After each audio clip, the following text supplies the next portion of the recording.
Australia has some big infrastructure plans, but peak engineering body Engineers Australia says a shortage of homegrown engineers could put projects in jeopardy.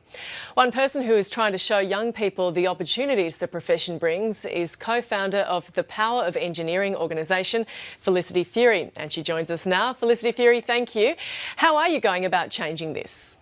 Well, we're changing the perceptions of engineering with young women and young people in Year 9 and 10 at high school. So we can change their perception before they choose their subjects in Year 11 and 12. So we run free one-day events for them to find out about what engineering is really about.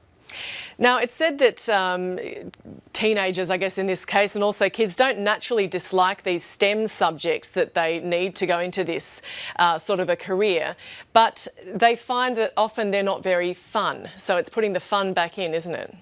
That's right. I think people think engineering is all about hard hats and maths, but actually you're designing and creating things for people, and I think that often gets missed, so that students can't really connect with what engineering actually is and they can't see the creativity that's behind it.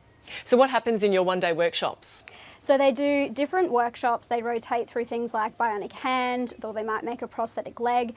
They hear from inspiring speakers and they see engineering in real life. So they'll do a site tour or an industry experience where we get industry into the classroom with the students so they can experience it firsthand. And that one day can make a big difference in how they then view their futures, doesn't it? Absolutely. So we've found that 80% of students who were a no to engineering before the day change their mind to a yes. And I think that's extraordinary from just one day of an activity with the students. Do you think that's because, well, firstly because they enjoy what they're doing, but also maybe they didn't realise what sort of careers that could be followed on from that? That's it. They talk about the variety is really surprising for them, and also they just don't really know what engineers do, and they don't really see that it's a real world career. So that's a big change for them, and I think that's why they really enjoy the hands-on days. Is there a gender divide still? Yeah, at the moment there's only about 13% of women in Australia, engineers in Australia who are women, and it has been like that for about 20 years. So we haven't seen it change for a really long time. And why do you find engineering so inspiring?